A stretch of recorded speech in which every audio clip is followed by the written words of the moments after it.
Live to Waukesha, Wisconsin. As you see here, Darrell Brooks, accused in the Waukesha Christmas parade attack that left 6 people dead, is back in court. This is for a preliminary hearing. Brooks is now facing 71 additional charges. Let's go ahead and listen in raw and unfiltered.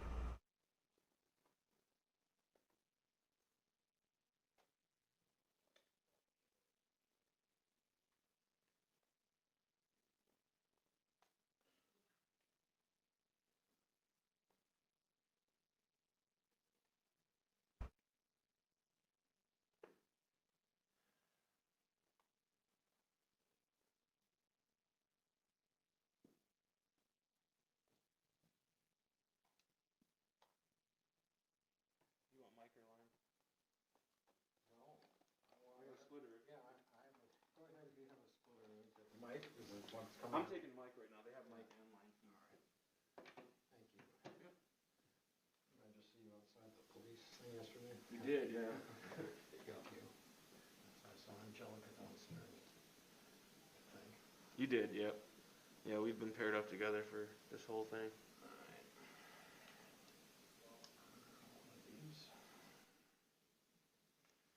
I'm still not getting anything yet, so.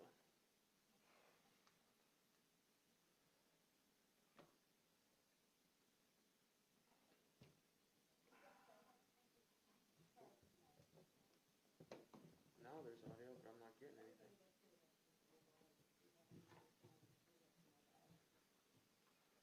Of course.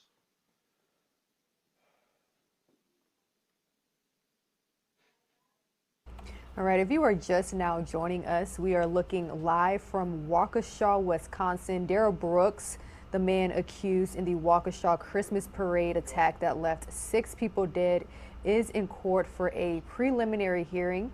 We know that he is now facing an additional 71 charges, which include 6 counts of first-degree intentional homicide, 61 counts of first-degree recklessly endangering safety, 6 counts of hit and run resulting in death, 2 counts of felony bail jumping, and 2 counts of misdemeanor battery. Looks like this hearing is just now getting started, so let's go ahead and listen in. I'm Jeremy Perry on behalf of Mr. Brooks, who is in person. Good morning. Good morning, Mr. Brooks. We are here. I think we have some housekeeping to do, so we have a number of people in our courtroom. Last time we talked about the level of decorum that is expected. Emotions are going to be running high. Please do as well as you I really appreciated that. I know the court system does as well. So I'd ask that if you are having trouble with what you're hearing, please step outside. There are victim witness people from the DA's office that can assist you. Any one of the deputies that you see outside could assist you as well. So pursuant to Judge Boren's, the trial court's general order, we do have a pool camera. We have a news camera or a news feed through the radio, and also a still camera. Nobody is allowed beyond those people to record this either audio or visually. So if you do have your cell phones out, I would ask that you put them away. It's not permitted per the judge's order. There's a number of other media outlets here. Any media that is going to be recording or doing otherwise must be down in the jury assembly room to effectuate that. So with that, we have some housekeeping to do. We have a second amended criminal complaint that's been filed on the case. Who's going to be lead counsel today for the defense? I am. So Attorney Keyes, has Mr. Brooks received a copy of the criminal complaint or the second amended criminal complaint, and will he waive its reading? Yes. And, sir, I'm going to walk through these. I intend to go through each, but what I'll do is package each one with what it's the charges, what the penalties are, but then reference who the victim is. Any objection by the defense to that? Or would you like me to read each one of them separately? I don't think each count needs to be read separately. We also have reviewed with Mr. Brooks the charging language of all of the new counts, and we are waiving any reading of anything. Okay, thank you. I think pursuant to the statute, have to review this with Mr. Brooks. Mr. Brooks, We talked about counts 1, 2, 3, 4, and 5 the last time we met. There's now been additional charges, as you know, filed in the second amended criminal complaint charge. Count 6 charges you with first-degree intentional homicide, use of a dangerous weapon. That's regarding victim F. That is a matter that carries a maximum possible penalty of sentence to life imprisonment. That may be increased by not more than 5 years due to the penalty enhancer. Counts 7 through 67 all charge you individually with first-degree reckless endangering safety, use of a dangerous weapon. Each of those are standalone charges. Each of those have the same maximum possible penalty. That is a fine of not more than $25,000, imprisonment for not more than 12 years and 6 months or both. Each of them has an enhancer penalty, use of a dangerous weapon, that could increase that penalty by not more than 5 years. That's for each one of the counts between 7 and 67. Count 7, and all these are involving the same date and location, Sunday, November 21st, 2021, on Main Street in the city of Waukesha, Waukesha County, Wisconsin. Count 7 has a victim listed as victim G. Count 8, victim H. Count 9, victim I. Count 10, victim J. Count 11, victim K. Count 12, victim L. Count 13, victim M. Count 14, victim N. Count 15, victim O. Count 16, victim P. Count 17, victim Q. Count 18, victim R. Count 19, victim S. Count 20, victim T.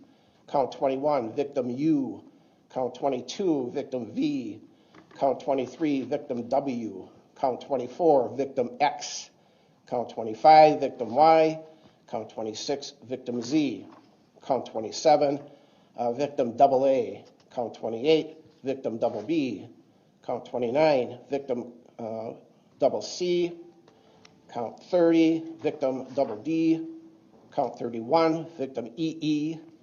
Count 32, victim FF. Count 33, victim GG. Count 34, victim HH. Count 35, victim II. Count 36, victim JJ. Count 37, victim KK. Count 38, victim LL. Count 39, victim MM. Count 40, victim NN. Count 41, victim OO. Count 42, victim PP. Count 43, victim QQ. Count 44, victim RR. Count 45, victim SS. Count 46, victim TT. Count 47, victim UU. Count 48, victim VV. Count 49, victim WW. Count 50, victim XX. Count 51, victim YY. Count 52, victim ZZ. Count 53, victim AAA. Count 54, victim BBB. Count 55, victim CCC. Count 56, victim DDD. Count 57, victim EEE. Count 58, victim FFF. Count 59, victim GGG. Count 60, victim HHH. Count 61, victim III. Count 62, victim JJJ. Count 63, victim KKK. Count 64, victim LLL. Count 65, victim MMM. Count 66, victim NNN. Lastly, count 67, victim OOO. All of those, sir, again, charge you with first-degree reckless endangering safety, use of a dangerous weapon. It's important you know who the alleged victims are in each of those matters.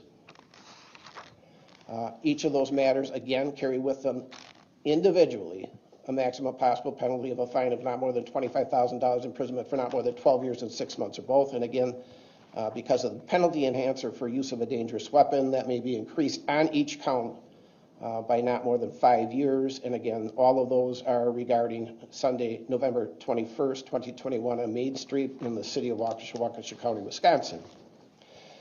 Then turning to counts 68 through 73. Count 68 through 73 individually charges you with hit and run resulting in death. Each of those counts carry with them the same maximum possible penalty. That is, for each individual count, a fine of not more than $100,000, imprisonment for not more than 25 years or both. And there's a revocation of your driving privileges if you should happen to be found guilty of any one of those counts. Each of those counts reference an incident that occurred Sunday, November 21st, 2021 on Main Street in the city of Waukesha, Waukesha County, Wisconsin. Count number 68 has victim A, count number 69, victim B, count 70, victim C, count 71, victim D, count 72, victim E, count 73, victim F. Again, all of those are individually charged. That is the maximum possible penalty for each of those. Counts 74 and 75 charge you with felony bail jumping. And that is, again, referencing November 21st, 2021 on Main Street in the city of Milwaukee, Waukesha County, Wisconsin. Each of those charges carry with them the same maximum possible penalty. That is a fine of not more than $10,000, imprisonment for not more than 6 years or both. Then we run into 2 misdemeanors. I will advise you, sir, that on any felony, you have the right to a preliminary hearing. Of course, you have the right to counsel. Counts number 76 and 77 charge you with misdemeanor battery, domestic abuse assessment attaching. Count number 76 references an incident that allegedly occurred on Sunday, November 21st, 2021 at Frame Park in the city of Waukesha, Waukesha County, Wisconsin. It's alleged that you caused bodily harm to victim PPP. That is a matter that carries with it a maximum possible penalty of a fine of not more than $10,000, imprisonment for not more than 9 months or both. Count number 77 references an incident that occurred on November 20th, 2021 at Frame Park in the city of Waukesha, Waukesha County, Wisconsin, where allegedly you caused bodily harm to victim PPP. Again, that carries with it a maximum possible penalty of a fine of not more than $10,000, imprisonment for not more than 9 months or both.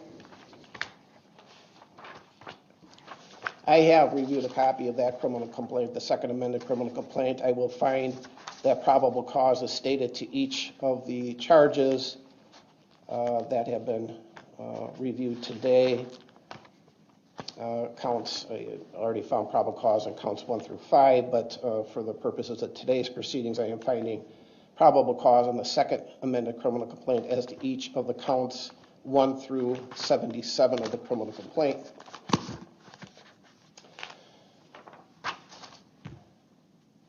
And so are we prepared to proceed to a preliminary hearing, Ms. Keys? We are. Okay, thank you. So if we would, one of the, we'll address, please don't let me forget, the second amended victim witness identification key, along with any modifications to bail that need to address that or any other items that we may take up. But why don't we proceed to the preliminary hearing? So if the state wishes to call their first witness. Yes, Commissioner, thank you. The state calls Detective Tom Casey. Thank you. Your Honor, the defense is also requesting sequestration of any other state witnesses. Thank you. Attorney Opper, are you anticipating calling any other witness? No, Your Honor. Okay, thank you. Do you swear that the testimony you're about to give in this matter before the court shall be the truth, the whole truth, and nothing but the truth, so help you God? Yes. Thank you. Detective, if you could have a seat, state your first and last name, spell it for the record, and then Attorney Opper can take it from there. Thomas Casey, C-A-S-E-Y. And how are you employed, sir? As a detective for the City of Waukesha Police Department, How long have you worked in law enforcement? over 24 years. I'd like to direct your attention to the date of November 21, 2021. Were you on duty that afternoon, sir? Yes, I was. And what was your assignment? Traffic control position for the Waukesha Christmas Parade. And as a traffic control officer, how were you dressed? I was wearing a police jacket that had Waukesha Police on each shoulder. I also had a knit cap on that said police on the front of it. And I had a traffic safety vest on that said police on the front and rear of the vest. Okay, so you would consider yourself in uniform that day. Yes, I was. And the parade takes place where, sir? The staging area is between Baxter Street and East Main on White Rock Avenue. The start is on White Rock and Main Street, and it continues down westbound on Main Street into West Avenue, and then it turns eastbound on Wisconsin Avenue and ends at Cutler Park. All of these locations you're describing are in the city of Waukesha, county of Waukesha, state of Wisconsin? Yes, they are. Okay. And you said that you were assigned traffic control. What does that mean? I was assigned to keep vehicular traffic out of the area and just allow the people that were in the parade to traverse on the roadway. I assume there's multiple police officers assigned to traffic control. Yes, there were. Do you know about how many officers were working this parade? There were officers, reserve officers, and some community police officers that were assigned. I would estimate about 30. All in uniform of some degree? Yes. About how many units or groups were participating in the parade? There's approximately 100 groups, with each group containing multiple participants. Okay. And how about spectators? About how many spectators attend this event? I would estimate there was thousands of people there to watch the parade. Okay. The total length of the parade that you described from basically the beginning at White Rock down to West Avenue, what's that approximate distance? About 9/10 of a mile. Okay. And aside from the beginning and the end, the majority of the parade goes down Main Street, correct? Correct. And that's an area that contains multiple businesses, Yes. and safe to assume spectators were lined up on the side of the street, on both sides of the street? Yes. As you would typically see at a parade, people sitting on blankets or standing and lining the streets to watch the parade. Correct. Okay. Aside from the police officers and the reserve officers who were present to assist with traffic control, was there any barricades or signs that were used to notify motorists as to the closing of the road? Yes, all the intersections had squad cars and barricades that were blocking off the streets so vehicles could not drive down them. Okay. And do you recall what time the parade started? 4 p.m. What time did you close the road, the street? 3:30 p.m. Okay. So after 3:30, no one was allowed, no vehicular traffic was allowed down Main Street, correct? Correct. Actually, it was a little bit earlier. I'd say it was about 3:15 when we closed off the parade route. Initially, the area that I was assigned to on White Rock Avenue, we closed that down at 1 p.m. because that was the staging area for the parade. So between Baxter Street and Main Street, there was no cars allowed on there after 1 p.m. Okay. And then the rest of the route, a little after 3 p.m., they started to close down and not allow traffic on there. Okay. Now I want to direct your attention to the time of approximately 4:35 p.m. that day. What happened at that time? I overheard on the radio that squads were dispatched to the area of Frame Park for a reported fight that involved somebody with a knife. Okay. Did you respond to that? I did not. You maintained your post Yes, I did. and continued to direct traffic. Yes. At some point, did you observe a vehicle that drew your attention? Yes, I did. What kind of vehicle was it? It was a red Ford Escape. And what was it about the vehicle that drew your attention to it? Well, first of all, the parade route was closed down. There was no vehicles allowed on the parade route. But initially I heard a horn beeping from the area north of my location, and that's what my initial focus was drawn to. Okay. And from the best of your knowledge, was it that red Ford Escape that was honking its horn? Yes, it was. Okay. You were able to visually observe the vehicle at that point? Yes, I was. I started walking towards the center of the road when I heard the horn. So I was actually in the center of the roadway in between parade participants when the vehicle first appeared out of the parade participants. Okay. So as you've just described, the parade's underway, correct? Yes, it is. It had already started, and some of the parade had actually finished already at that point. Okay. And there's multiple units traversing in the roadway to participate in the parade? Yes. Okay. When you saw the SUV, what did you do? I first stepped in front of the SUV, put my hands up, and was yelling for the vehicle to stop. Okay. Did the vehicle stop? It did not. Were you positioned directly in front of the vehicle? Yes, I was. And what happened? The vehicle continued driving into me. I'd say it was a slow speed at that point. Eventually, the vehicle made contact with me, and I was pounding on the hood, yelling for it to stop, which it did not. Could you see anybody inside the vehicle? At that point, I could not see the person real clearly, but as the vehicle continued pushing through me, I was, my position changed to the side of the vehicle where I was directly outside the driver's side window, and I could see inside of the window, and I could see the driver very clearly. Were there any other occupants in the vehicle at that time? I did not see any. Okay. And the driver of that vehicle, do you see that person present in the courtroom here today? Yes, I do. Could you identify him, please? He's sitting at the defense table dressed all in red. Do you know the name of that person? Darrell Brooks. And you positively identify Mr. Brooks as the driver of the vehicle at this point? Yes, I do. Okay. As he drove past you in the vehicle, did you make any further effort to stop the vehicle? I pounded on the driver's side of the window and continued to yell at the person to stop. Did the vehicle stop? It did not. Were there parade participants in the street at this time? Yes, there were. Okay. Where did you see the vehicle go? The vehicle continued westbound on Main Street. And could you see any activity involving the truck at that point? Yes, initially I began chasing after the vehicle to try to get it to stop, and as I was following behind the vehicle, I could see it was on the north side of the roadway, at times beeping its horn. Eventually its speed increased where I could not keep up with it, and then it continued further west on Main Street. So you were chasing the vehicle on foot? Yes. Okay. Trying to run behind it and catch up? Correct. Okay. Did you see the vehicle actually strike any persons at that point? Not in person. Okay. At some point, did you lose visual contact with the vehicle? Yes, I did. And about what area was that? Probably just past Barstow Street. Okay. Do you know if there were other officers along the route that took any effort to stop the vehicle? Multiple officers. Had you alerted the other officers to what was happening? Yes, I broadcast on the radio that a vehicle had entered the parade route, specifically a Ford Escape, and that we needed squad's emergency response to try to stop it. Okay. Are you aware of other officers attempting to stop the vehicle further west on Main Street?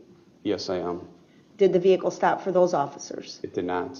Those officers were in full police uniform? Yes. Are you specifically aware of Officer Butrin also essentially standing in front of the vehicle and putting his arms up and telling the driver to stop? Yes. Did the driver stop for Officer Butrin? He did not. Okay. At this point, you personally did not observe any further conduct with the vehicle once it got out of your sight, correct? Correct. But subsequently, you were assigned as the lead investigator in this case, is that correct? Yes, I was. And in that capacity, have you witnessed multiple video recordings of the activity involving the SUV driven by Mr. Brooks as it proceeded down Main Street? Yes, I have. About how many videos were recovered by the police department? We have 65 different files, each containing multiple videos. And what were the sources of these videos? Citizens, businesses, some city cameras that we have. Okay. And did the recordings capture the path of travel for the SUV throughout the length of Main Street? Yes, it did. Okay. And on those, have you observed those video recordings, sir? Yes, I have. Okay. Do you believe they were true and accurate depictions of what happened that afternoon? Yes, they are. Okay. And in addition to the videos, multiple law enforcement officers have attempted to interview many victims and witnesses who were present that day, correct? Correct. Is the information in the recordings consistent with the information you obtained from these citizen witnesses and victims? Yes, they are. Okay. Tell us what you saw on the videos as the SUV traveled down Main Street, please. Initially, as the vehicle was traveling on Main Street, I would say between White Rock and Barstow Street, the vehicle stays on the north side of the roadway. As it's driving, it's beeping its horn, slowing down. Once it crosses Barstow Street, the vehicle continues driving at a faster speed. It increases its speed, and it begins to do a zigzagging motion through the crowd. At some point... I'm sorry, I just want to clarify. When you say crowd, are you talking about the participants in the middle of the street or the spectators on the side of the road? The participants in the parade. Okay. I'm sorry to interrupt. Please continue. As it's between Barstow and Broadway, the vehicle zigzagging through the crowd, hitting people, running people over. And then as it approaches Clinton Street, the vehicle increases its speed even more. The vehicle is zigzagging through the crowd where there's no vehicles, and it appears that the vehicle's intentionally aiming for people. At one point in the video, you can see the vehicle running over people. At one point, there's someone on the hood of the car where the vehicle jams on its brakes, appears to have the person come off the hood of the car, and then continues driving and drives over that person. As it gets to the 400 block, it hits another group of people and then continues driving westbound. Okay. In total, about how many people did the Waukesha Police Department identify as having been directly struck by the vehicle as it drove down the roadway? We're at about 61 at this point. Okay. Did some of those people receive fatal injuries? 6 of the people received fatal injuries. Of the people that did not lose their life, what was the degree of injury suffered by them? Did it vary? From some people have, I'd say, road rash, swelling muscles. So there's some people that have skull fractures, internal injuries, and fractures, multiple fractures. I just want to briefly go through the various units that were involved in the parade here. It's my understanding that the investigation has shown the first person that was struck was participating with the RE/MAX Services First Group. Is that correct? That is correct. And that person was in about the 200 block of Main Street? That is correct. Was that person directly struck by the vehicle Yes, she was. and injured? Yes. And that occurred as she was marching in the middle of the street? Yes. The vehicle then encountered the Waukesha South Band? Yes. Tell us what you remember about the videos showing the contact with the Waukesha South Band. The vehicle suddenly swerves to the left, and at that point, it first hits the drum player and continues, and I would say it hits approximately 10 people and runs directly over the top of them, and then turns to the right and starts hitting other people in the parade route. Okay. Some spectators were injured in this area as well? Correct. Okay. These Waukesha South Band members, they would all be teenagers or high school aged kids? Yes. And were all 10 people injured to your knowledge? Yes, they were. Okay. Some of them suffering great bodily harm? Yes. And all of them were directly in the roadway at the time of this? Yes. Burris Logistics Group was the next unit, is that correct? Yes. And was anybody participating in that group injured? Yes, 2 people, a mother and daughter. Okay. They were both directly struck by Mr. Brooks' vehicle? Yes, they were. Okay.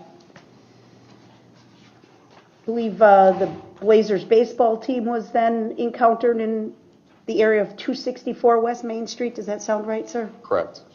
And tell us what happened with the Blazers baseball team, please. The vehicle started to pass on the left. Initially, it made contact with a young child and adult that were pushed between a pickup truck and eventually thrown ahead and hit multiple other participants that were in the center of the roadway. Okay. Were any members of the Blazers baseball team injured as a result of Mr. Brooks striking them with his vehicle? Yes, they were. About how many? I believe it was 10. And were there any fatalities associated with the Blazers baseball team? Yes, there was one. And that was victim F? Correct. And what was the cause of death determined for victim F? Cranial cerebral traumatic injuries. The vehicle then encountered the Waukesha Extreme Dance Team, is that correct? Yes, And that's in an area known to us as the 5 Points area of downtown Waukesha, correct? yes. And that's, what roadways are in that area, sir? That's where Broadway and Main Street cross. Also, Grand Avenue starts heading south. Okay. Were any members of the Extreme Dance Team struck directly by Mr. Brooks' vehicle? Yes, they were. And were they injured? Yes, they were. And they were struck as they walked down the middle of the street, is that correct? Correct. Okay. At any point in this process that we've described it so far, does Mr. Brooks stop his vehicle and check on any of these victims? He does not. There's about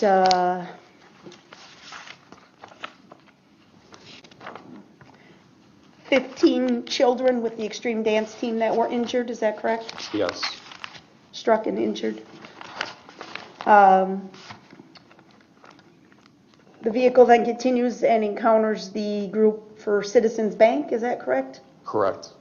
And that's in the same area, about the 300 block or just west of the 5 Points area? Correct. Was anyone from the Citizens Bank injured? Yes, there was.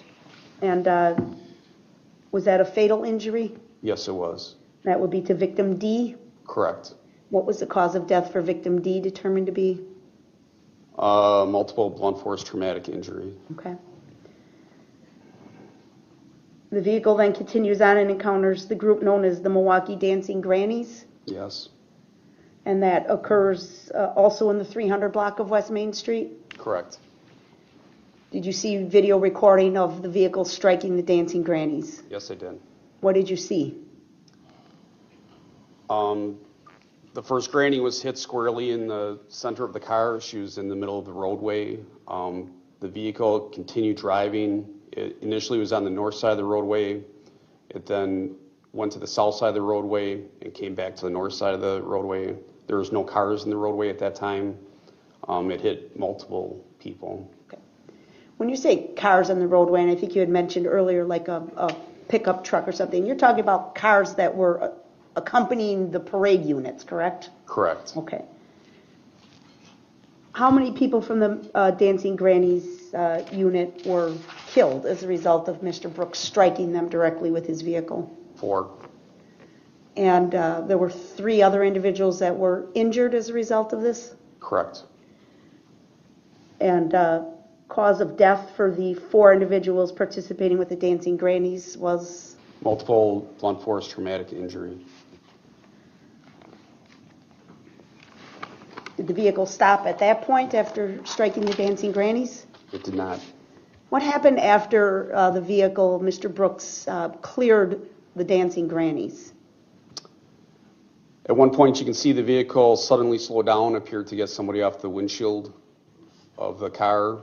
There's one citizen witness that said that Mr. Brooks was actually had his head out the window, trying to see around the other people as he was driving. Was there a gap in the parade at that point? Yes, there was. Can you just briefly describe that, please?